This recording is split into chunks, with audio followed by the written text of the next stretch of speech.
Y bien, hermanos, vamos a entrarnos en el capítulo 10 del libro de Jueces, después de un final trágico del capítulo 9. Y pues realmente y de manera particular, el Señor me habló muy especialmente a través de estos tres personajes que vamos a ver en esta noche: Tola, Yair y Jefté. Empieza el capítulo, el versículo 1 del capítulo 10. A ver, vamos a compartir por aquí la pantalla. Un segundo.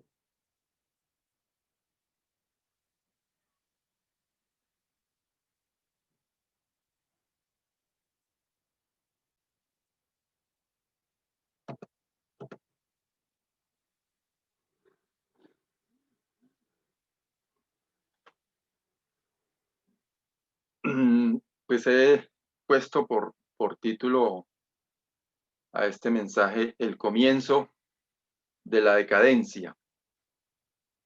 Y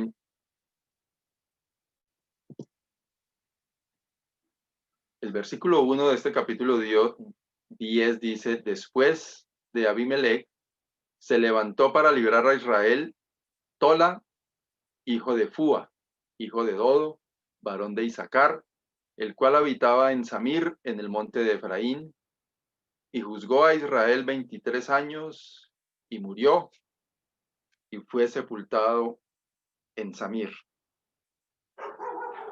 Realmente lo que pudiéramos decir a partir de dos versículos, o fácilmente alguien pudiera decir: van a perdonar, hermanos, el ruido de los perros, pero se les dio por hacer la novena a esta hora y ahí sí yo no puedo hacer nada. Entonces,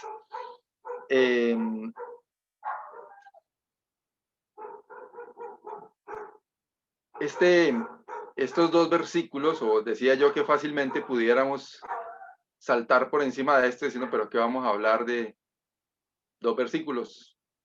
Se dice que ya se levantó para librar a Israel, que su ascendencia, de dónde descendía, y que juzgó a Israel 23 años y murió y fue sepultado. Listo, como le enseñaban a uno en tiempo antiguo en la escuela: los seres vivos nacen, crecen, se reproducen y mueren. Pues no habla de que se reprodujo, pero ya, una corta historia. Pero hacer el análisis de la forma en la que viene la historia después de ese desenlace trágico, como ya decía, aquí hay algo particular que llama la atención. Dice: después de Abimelech se levantó para librar a Israel Tola, hijo de Fúa. Y esto me hacía pensar en que aquí hay una acción de un hombre del que se dice poco, una lápida que podría resumirse quizás en tres verbos, tres palabras, pero un hombre que, después de haber pasado por ese desenlace del capítulo 9, por lo que había sucedido, toma la decisión de levantarse para librar a Israel. Y dice: y juzgó a Israel 23 años y murió. El título de esta diapositiva es: sin sobresaltos y sin logros. Quizás no había una cantidad de experiencias para enumerar, para contar, para relatar. No era guerrero, no sé, no peleó, no hizo nada particular que fuera digno de dejar aquí como evidencia. Y dice que juzgó a Israel 23 años. De todas formas, no fue un periodo corto, sin sobresaltos, sin cosas particulares. Para mí, de cualquier manera, leyendo estos dos versículos, me queda una sensación de un periodo de paz, de tranquilidad, donde no hubo mucho por destacar. Y pues no sé por qué me hacía pensar esto en las asambleas nuestras. A veces pensamos en el tiempo en el que llevamos en las asambleas de nuestra área, inclusive en Colombia, y no somos un grupo numeroso, estamos sin sobresaltos, tranquilos, no pasa mayor cosa, no hay logros para mostrar, y parece todo tranquilo, y todos estamos como en esa corriente de tranquilidad, en esa corriente de comodidad tal vez,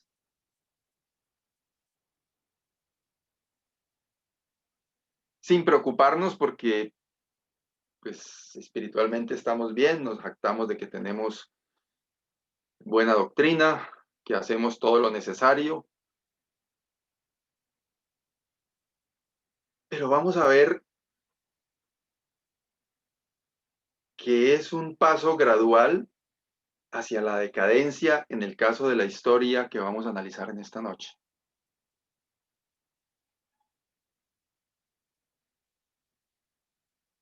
Quedarse quieto y no hacer mayor cosa parece inofensivo, parece que está bien, parece que estamos cómodos así de esa manera, pero es el principio de la decadencia espiritual.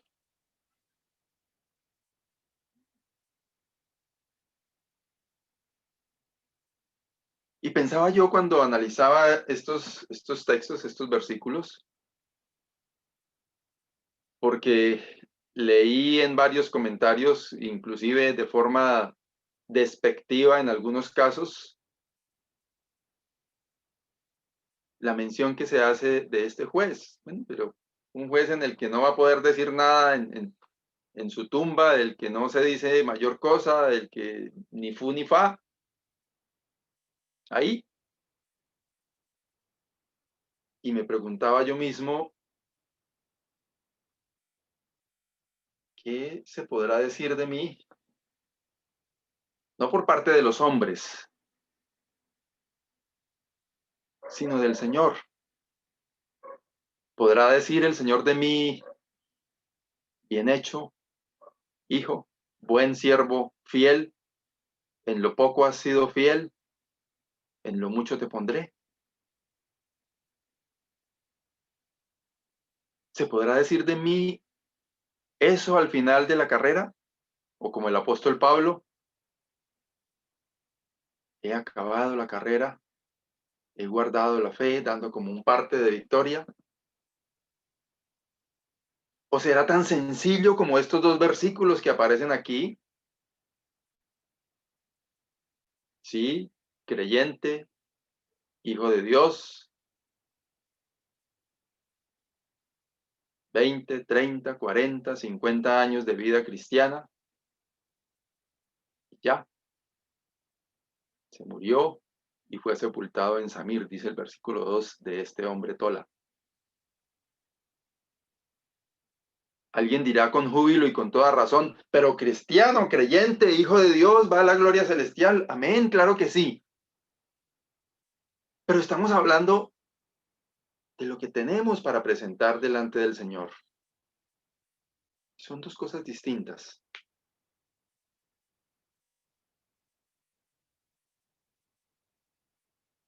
El hecho de haber creído en el Señor Jesucristo, por la gracia de Dios, nos hace hijos de Dios.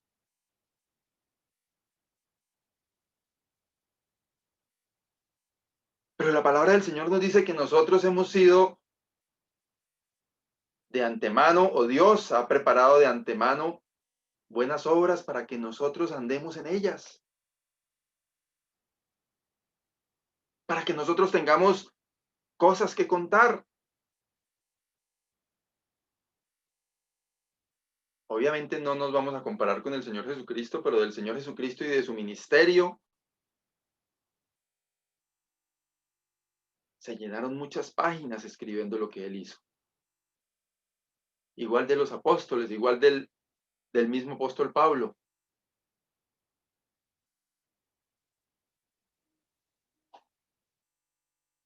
Y nosotros estamos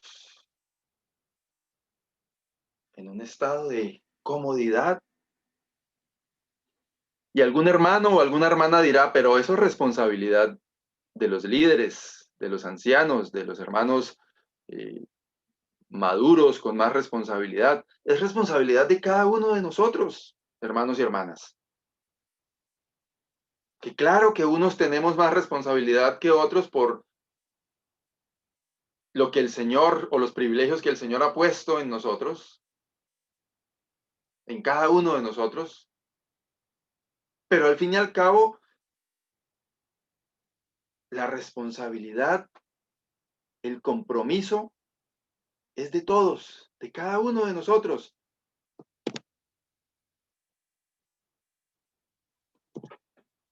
Mire este versículo de Primera de Pedro, capítulo 4, versículo 10. Cada uno, según el don que ha recibido, ministrelo a los otros como buenos administradores de la multiforme gracia de Dios. En el texto original, ministrelo a los otros usa la palabra que hoy en día se utiliza como diácono, que es como el que sirve. Cada uno, según el don que ha recibido, póngalo al servicio de los otros. Algunas traducciones lo han puesto así. Póngalo al servicio de los otros, como buenos administradores de la multiforme gracia de Dios.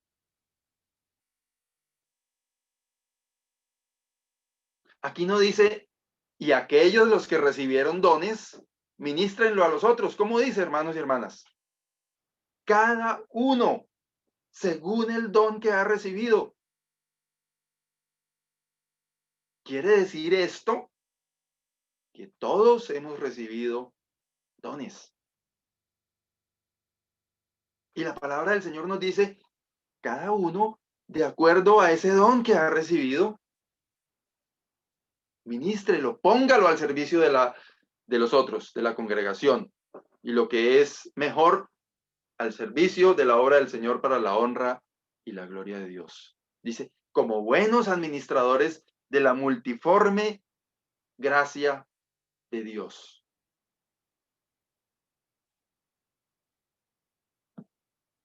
Hermanos, preguntémonos, ¿qué tanto estamos cumpliendo esto? Usted no puede preguntarse si Dios le ha dado un don, porque Dios le ha dado un don. Si no, la palabra del Señor no lo diría de esta manera.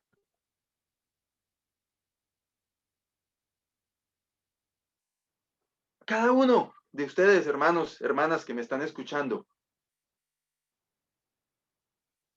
como hijos de Dios, ha recibido del Señor dones, no solamente uno, dones. Y usted, hermano, y usted, hermana, tiene el compromiso, como yo tengo el compromiso, como cada uno de nosotros tenemos el compromiso de poner ese don al servicio del Señor.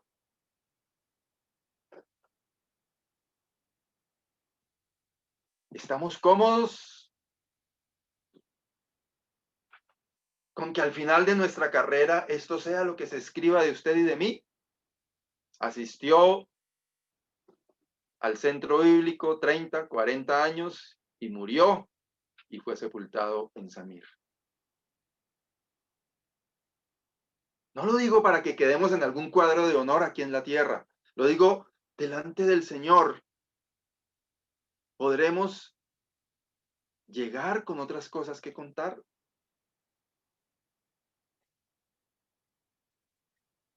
Con algo de las actividades que para la honra y la gloria del Señor podemos realizar. con el parte de victoria delante del Señor, que esos dones que hemos recibido los hemos puesto al servicio de los otros? ¿Qué cree usted, hermano? ¿Qué cree usted, hermano?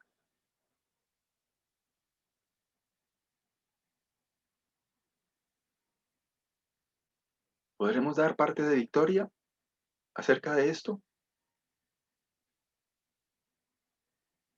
Nuestras congregaciones, a lo largo de todo este tiempo, están llenas de personas de las que hay poco que contar. Yo me estoy incluyendo ahí, yo no me estoy excluyendo ni estoy acusando a nadie. Yo estoy incluido y decía al comienzo, al primero que habló el Señor con esto fue a mí de forma fuerte.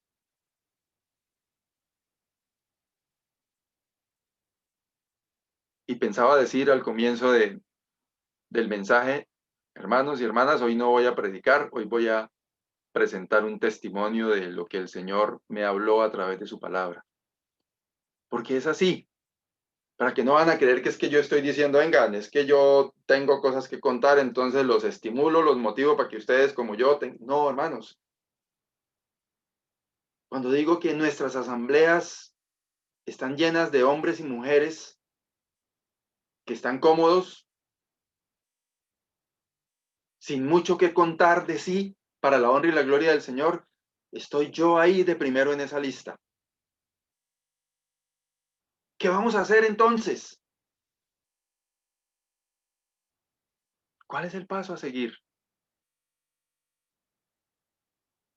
Actuar primero en dependencia del Señor, porque dice cada uno según el don que ha recibido, ministrelo a los otros como buenos administradores de la multiforme gracia de Dios. Y si queremos aprender acerca del ejercicio de los dones, en el Nuevo Testamento hay cartas muy corticas que se pueden leer en una sentada de 15 minutos que nos hablan de esto, si usted quiere aprender. Porque hay diferentes tipos de actividades que usted y yo podemos hacer. Lo importante es que delante del Señor tomemos conciencia de este mandato que a través del apóstol Pedro nos da el Señor. Cada uno según el don que ha recibido, ministrelo a los otros como buenos administradores de la multiforme gracia de Dios.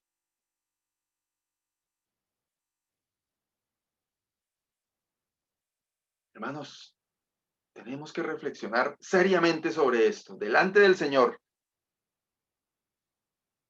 Cada uno de nosotros.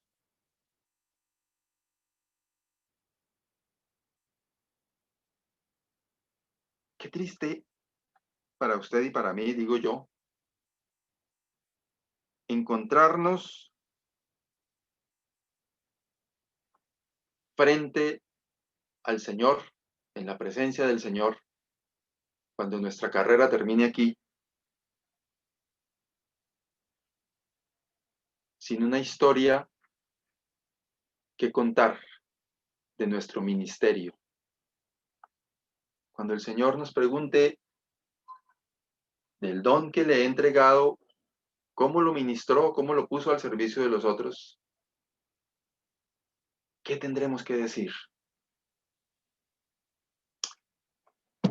Seguimos con el capítulo, con el versículo 3 y 4. Otra historia corta. Tras él, tras Tola, se levantó Jair, no sé si digo Jair o digo Jair, porque decimos en nuestro medio Jair, digamos Jair para leerlo así bien castellano, Galaadita, el cual juzgó a Israel 22 años, un periodo parecido al anterior. Este tuvo 30 hijos que cabalgaban sobre 30 asnos y tenían 30 ciudades que se llaman las ciudades de Jair hasta hoy, las cuales están en la tierra de Galaad. Y murió Jair y fue sepultado en Camón. En los dos casos, de cualquier manera, hay una decisión de parte de estos hombres de levantarse a hacer algo, ¿cierto? Hay una acción.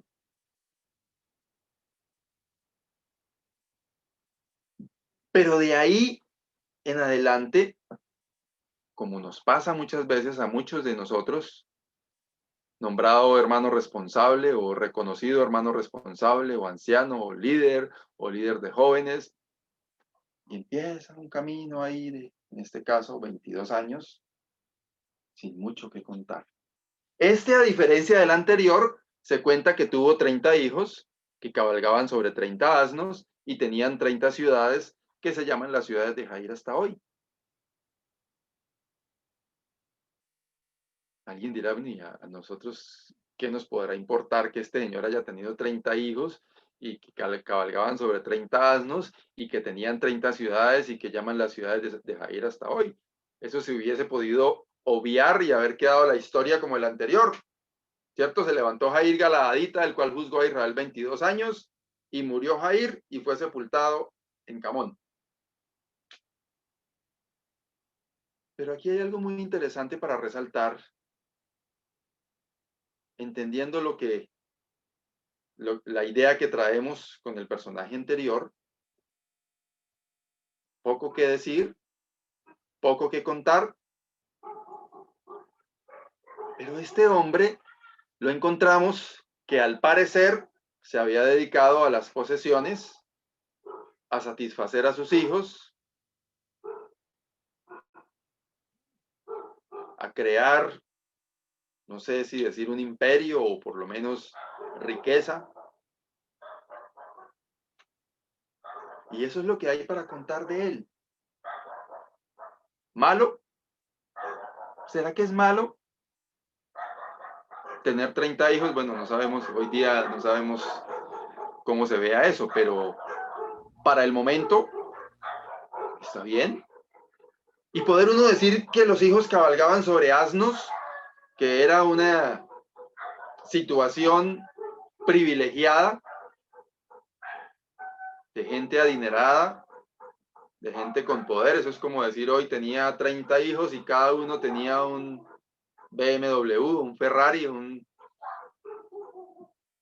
y tenían 30 ciudades, cada uno tenía su propia finca gigante, como para entender un poco de lo que estamos hablando. ¿Malo? No, no es malo. Pero es todo lo que hay que contar de Jair Galaadita. Mientras que de otros jueces encontramos que tuvieron batallas, expulsaron intrusos,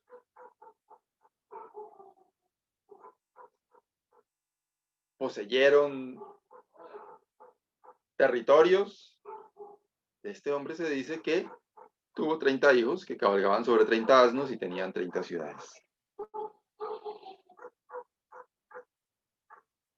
Hermanos, estos tres versículos particularmente a mí me golpearon más duro. Porque ¿cuántos de nosotros nos hemos dedicado a esto? A poder contar que tengo hijos profesionales exitosos, apartados del Señor, pero profesionales, apartados del Señor, pero exitosos.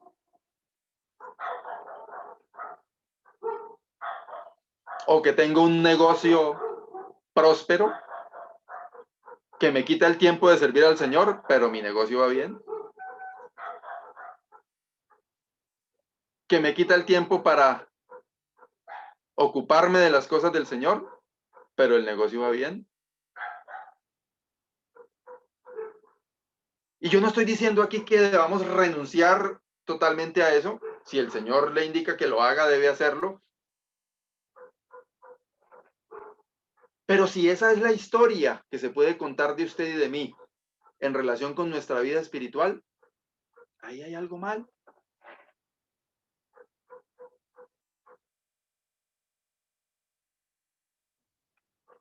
poder solamente contar que tenemos un negocio próspero,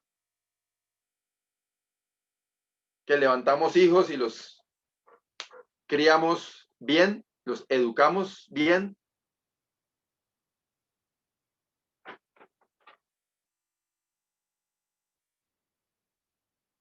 ¿Eso es todo lo que tenemos que decir o lo que hay para contar de usted y de mí?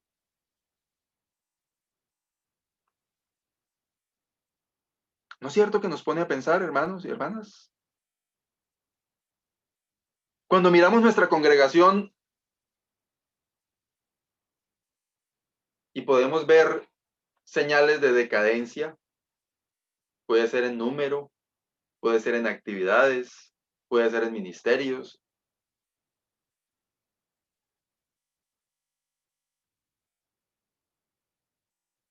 Y al final tenemos que decir la responsabilidad es mía, porque somos bastante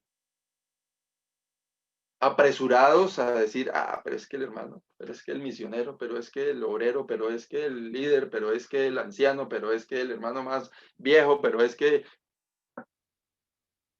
Pero la responsabilidad es de cada uno de nosotros delante del Señor. Y el Señor, hermanos y hermanas, en esta noche está llamando nuestra atención a cada uno, hombres, mujeres, jóvenes, viejos, todos los que ya estamos dentro del rebaño, dentro del grupo de privilegiados por la gracia de Dios, hijos de Dios. El Señor está hablando a cada uno de nosotros. ¿En dónde, en dónde están nuestras prioridades? ¿Qué es lo que tenemos para contar los que ya tenemos años de edad y de vida cristiana? Hoy, ¿qué se puede contar de usted y de mí? Los que están iniciando su vida, iniciando familias.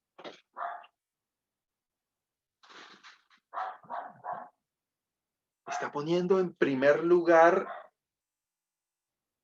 todas esas otras cosas importantes, que son importantes, por delante de lo que es la voluntad del Señor y por delante de lo que el Señor está demandando de cada uno de nosotros.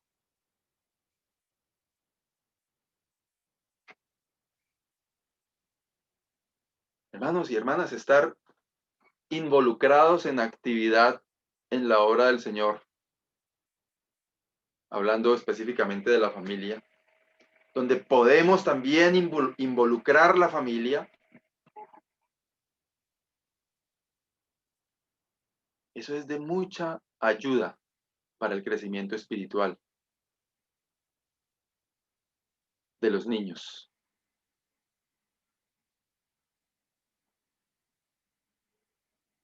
Alguien compartía en estos días acerca de una familia que está haciendo ministerios muy bonitos donde involucran desde los más pequeños hasta los más viejos en toda la familia.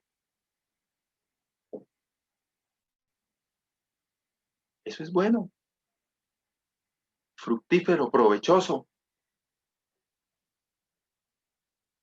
porque con vergüenza, yo tengo que decirlo, en ese camino cometí ciertas equivocaciones que hoy veo los resultados que se encargan de darme cachetadas en la cara y afligirme, porque hubo algo que no hice bien, porque quizá en mi edad joven, mi propósito en la mente era este versículo 4,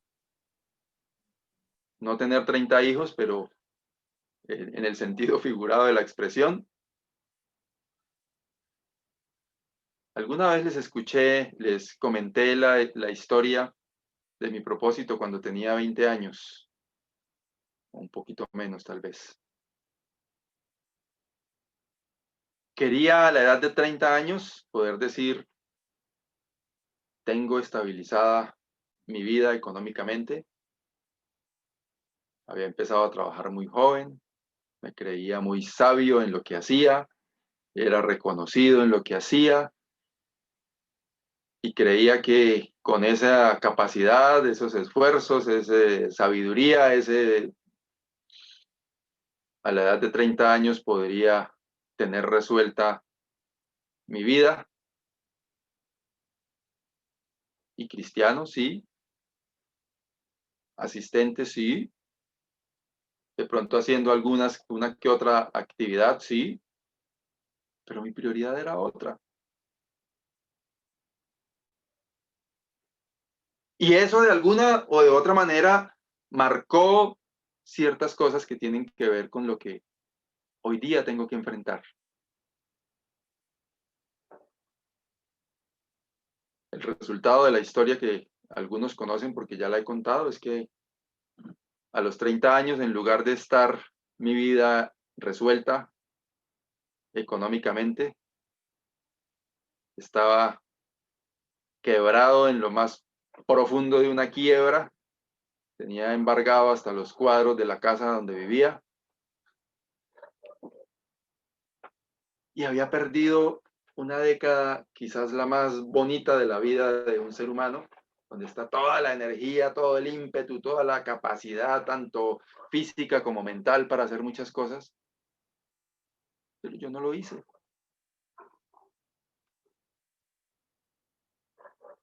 Y me veo reflejado en este versículo 4.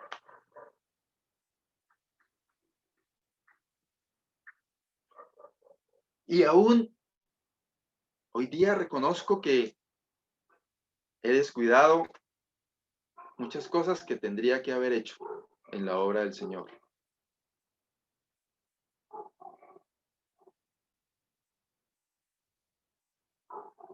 Y mirando a mi alrededor, todo lo que pasa en nuestras congregaciones, veo que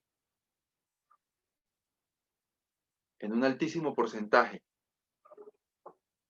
de las familias de nuestras congregaciones, de los miembros de nuestras congregaciones, estamos en esa práctica.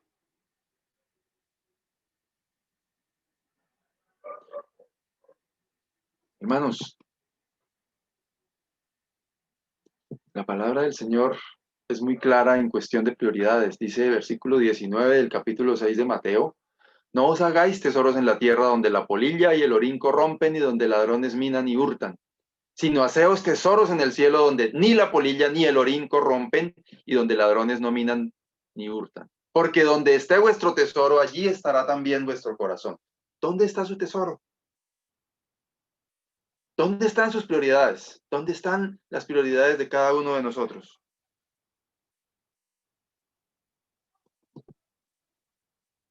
Actuamos como necios. En ese mismo capítulo 6 de Mateo, el versículo 31 al 33 dice: y diré a mi alma, alma, muchos bienes tienes guardados para muchos años, repósate, come, bebe, regocíjate. Pero Dios le dijo: necio, esta noche vienen a pedirte tu alma y lo que has provisto, ¿de quién será? Usamos esto para inconversos, pero aplica para cada uno de nosotros. Así es el que hace para sí tesoro y no es rico para con Dios. ¿Qué tesoros estamos haciendo, hermanos? ¿Dónde está nuestro corazón?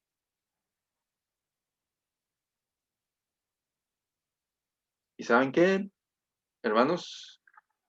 No importa la edad. Si usted es muy joven, en ninguna parte encontramos aquí edades. Es el corazón que tengamos y la visión que tengamos de dónde está el tesoro nuestro. Estamos haciendo bienes para disfrutar aquí, sabiendo que, como dice el versículo 20, y lo que has provisto, ¿de quién será?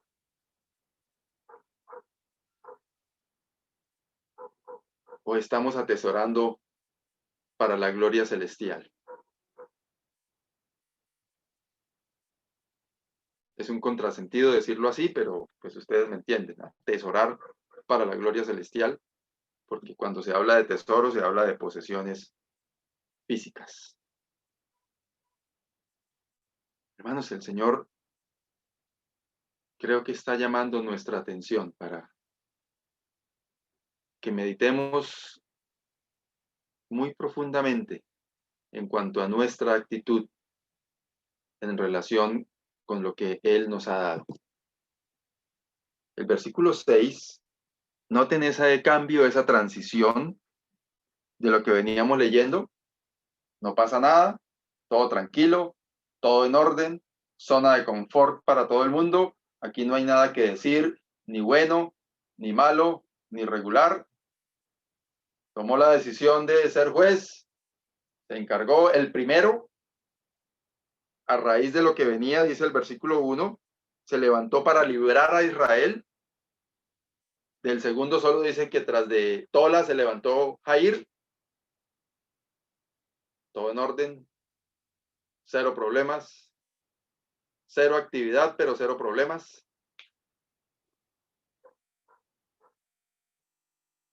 Y lo que no se habían dado cuenta es que se venía en descenso, en caída libre.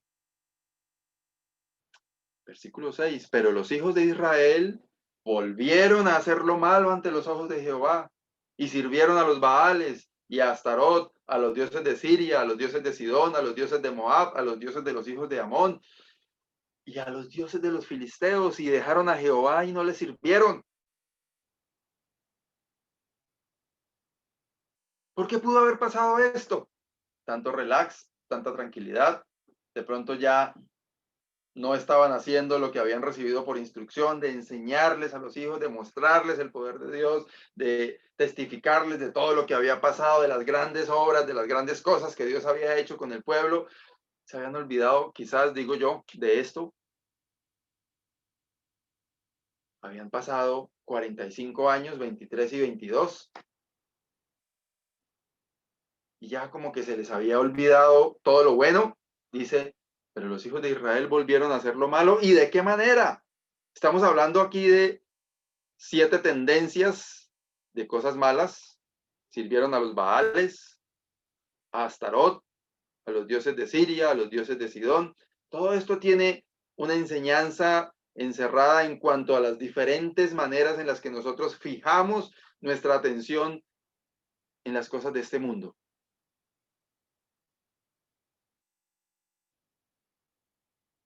Hicieron lo malo, volvieron a hacer lo malo. Hermanos y hermanas, ese estado de letargo, de tranquilidad, de comodidad, de inactividad, conduce a la decadencia. Conduce a que en algún momento nuestros hijos, las generaciones que vienen, van a apartarse a hacer lo malo ante los ojos de Jehová. A servir a el desorden, la lujuria, el amor al dinero, las diferentes actividades que podemos clasificar como dioses. Actitudes que ofenden a Dios, como lo sabemos. Dice, y dejaron a Jehová y no le sirvieron. Hermanos, y miren lo que nos dice Santiago capítulo 4, versículos 4 al 7. Oh almas adúlteras, ¿no sabéis que la amistad del mundo es enemistad contra Dios? Cualquiera pues que quiera ser amigo del mundo se constituye enemigo de Dios. ¿O pensáis que la Escritura dice en vano, el Espíritu que Él ha hecho morar en nosotros nos anhela celosamente? Pero Él da mayor gracia. Por esto dice, Dios resiste a los soberbios y da gracia a los humildes. Someteos pues a Dios, resistid al diablo y huirá de vosotros.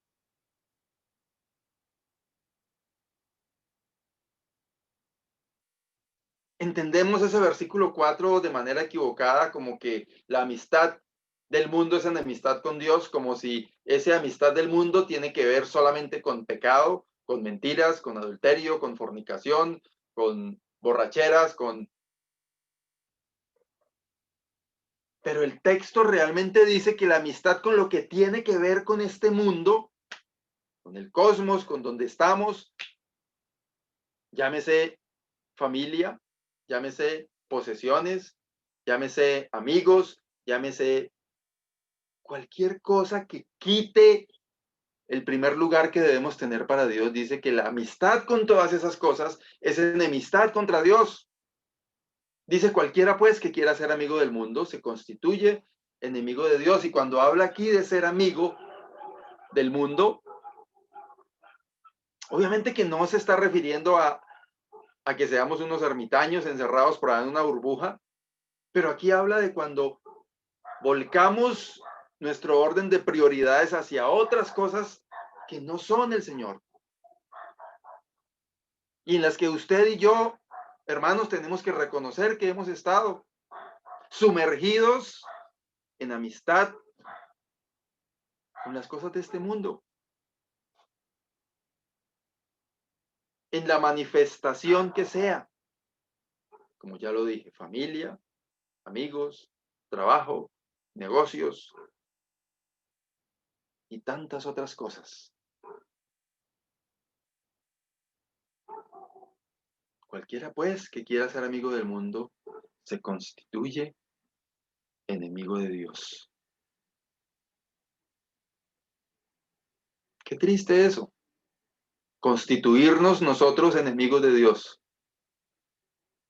porque elegimos poner nuestra amistad en otras cosas que no son el Señor.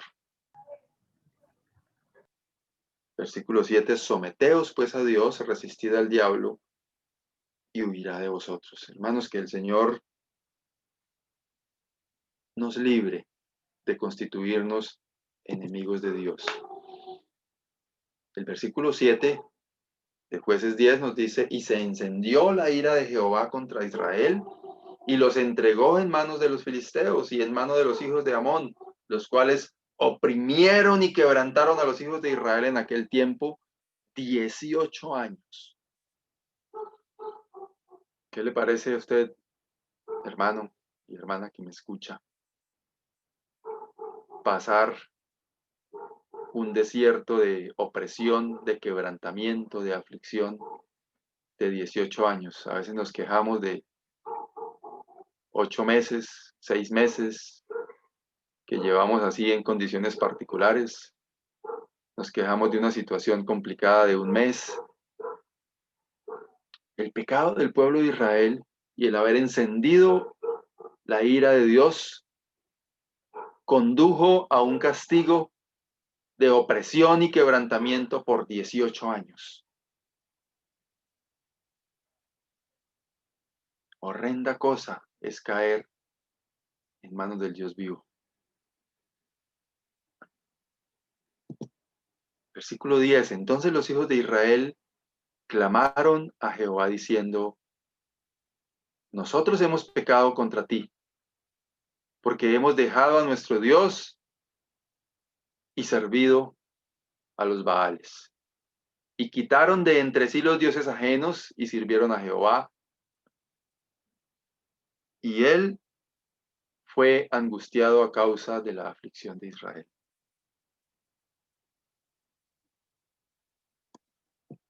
Hermanos, el arrepentimiento implica reconocer, ahí está resaltado, clamaron a Jehová, reconocieron su pecado y quitaron de entre sí los dioses ajenos. Si usted cree que el Señor está hablándole en esta noche, mi querido hermano, mi querida hermana, en cuanto a ese inicio de la decadencia y que de pronto usted está poniendo por delante de Dios esos dioses ajenos,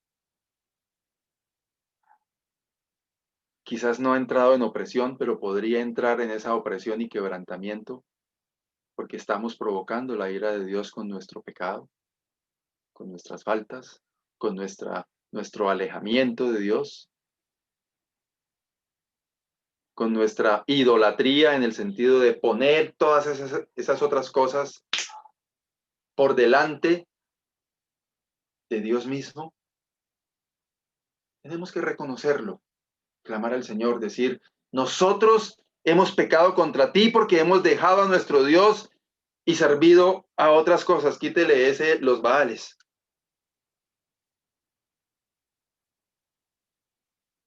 Para mí es más importante, podría estar pensando usted, muchas otras cosas que darle la gloria a Dios.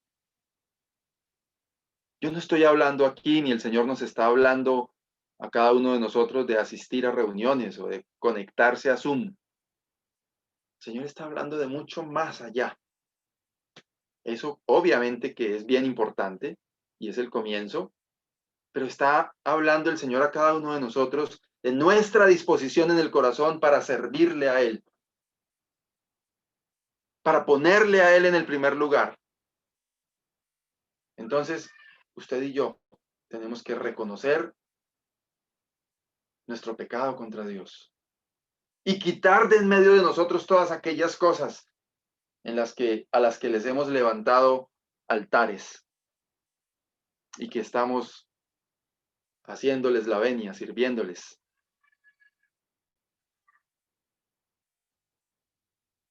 Hermanos, que el Señor nos libre de entrar en esa decadencia espiritual. Hermanos, que el Señor nos ayude para que nos pellizquemos, cada uno de nosotros, porque cada uno de nosotros tenemos responsabilidad. Quiero dejar al final esta diapositiva con Primera de Pedro, capítulo 4, versículo 10. Cada uno según el don que ha recibido, ministrelo a los otros, como buenos administradores de la multiforme gracia de Dios. Tenemos mucho por hacer. Hay muchas cosas en las que usted y yo podemos aportar en el servicio que da la honra y la gloria a Dios. Pongámoslo a funcionar. Hermanos, que el Señor nos ayude. Oremos. Padre, gracias te damos porque nos muestras a través de tu palabra estas enseñanzas que nos estimulan a reaccionar, a reflexionar acerca de lo que es nuestra vida espiritual, acerca de lo que es nuestro caminar cristiano.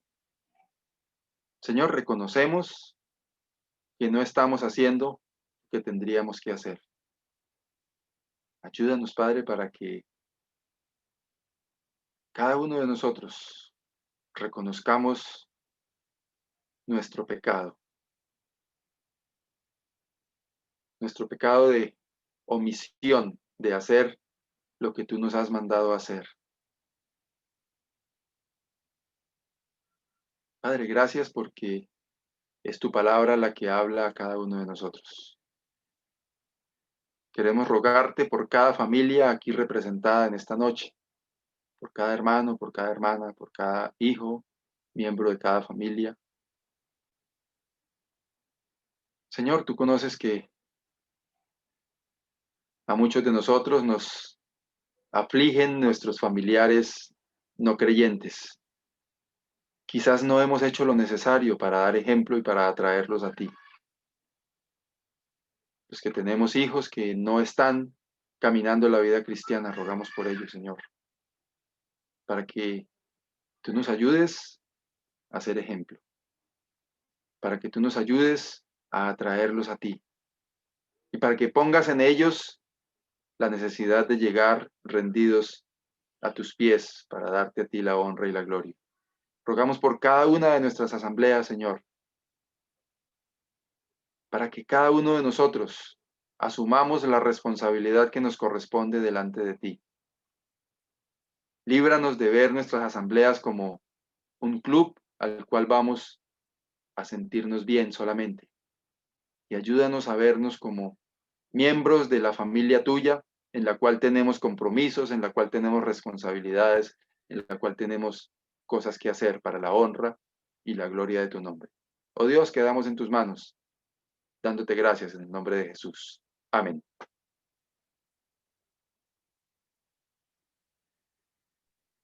Hermano, podría decir yo algo,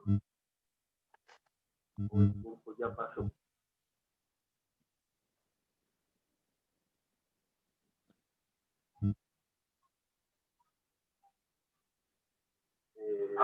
Estaba pensando que el Señor nos ha dado dones y talentos. Está la parábola de los talentos, y uno ganó 2 talentos, puso a trabajar, otro ganó un talento y lo escondió. Y miramos, dice que el Señor lo llama mal siervo. Me recuerdo hoy, hablaba con mi hija, estaba mirando el hermano Josué Patricio, viajaba para la costa en una mula y se estrelló y se mató. Ya. Yo pensaba, ¿qué podemos llevarnos? Nada, ¿no? En el caso de Ageo capítulo 1 dice la Biblia, dice que vuestras casas están apersonadas, están bien arregladas, y la obra del Señor está ¿no? Hoy escuchaba el testimonio de un muchacho evangelista que regaló un tratado, se ganó una familia, esa familia se ganó otra familia, la esposa, la mamá de ese muchacho que regaló el tratado, se convirtieron a Cristo y el Señor sanó a la señora, ¿no? Estaba pensando también en la hace años, cuando estaba por primera vez con el hermano en la paila, creo que esa obra la levantó el hermano Aldo. Y yo me gozo, fue la primera vez que visitar la obra de Cartago y hoy en día hay mucha obra, ¿no? Y es una bendición grande mirar que el Señor ha levantado una obra. También mirando, dice la Biblia, dice que en Ageo capítulo 2, dice la Biblia que cobremos ánimo, que trabajemos. El capítulo 2 dice, cobrar ánimo, pueblos todos de la tierra, y trabajar porque estoy con vosotros, dice Jehová de los ejércitos. Dice, según el pacto que hice con vosotros cuando salí de Egipto, asimismo mi espíritu estará en medio de vosotros. No temáis, porque así ha dicho Jehová de los ejércitos. He aquí a poco yo haré temblar los cielos y la tierra y el mar y la tierra seca, y haré temblar todas las naciones y vendrá el deseado de todas las naciones y llenaré de gloria esta casa, así ha dicho Jehová. Entonces estemos mirando, dice el Salmo 126, dice que al traer en sus manos traerá gavilla. ¿Qué le vamos a llevar al Señor? Hoy en día miramos que el Señor nos ha dado de su espíritu, de su poder, de su gracia, de su misericordia, y la mies es mucha, y los obreros son pocos. El Señor nos está llamando a que nos esforcemos